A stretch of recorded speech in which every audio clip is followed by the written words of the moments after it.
നമസ്കാരം, Tirurangadi today news അപ്ഡേറ്റിലേക്ക് സ്വാഗതം.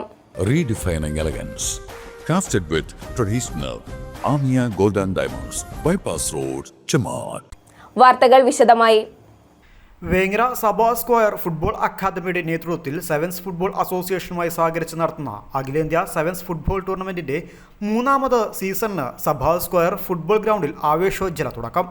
ജില്ലയുടെ വിവിധ ഭാഗങ്ങളിൽ നിന്നുള്ള 15,000-ഓളം പേരാണ് ആദ്യ ദിനം കളി കാണാൻ എത്തിയത്. രാജ്യത്തെ പ്രമുഖ 24 ടീമുകൾ മത്സരരംഗത്തുണ്ട്. KSRTC നടത്തുന്ന ടൂറിസം പ്രൊമോഷന്റെ ഭാഗമായുള്ള ടൂറിസ്റ്റുകൾ ഫുട്ബോൾ മത്സരം കാണാൻ എത്തിയിരുന്നു.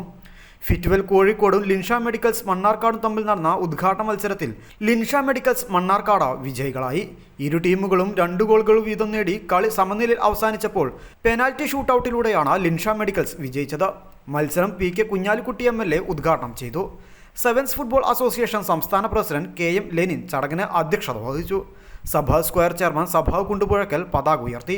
ഉദ്ഘാടന മത്സരത്തിന്റെ മുന്നോടിയായി 50,000 watts digital sounds and light സിസ്റ്റത്തോടു കൂടി നടത്തിയ lady DJ and water drum mega show ആകർഷകമായി. News bureau, Vengara.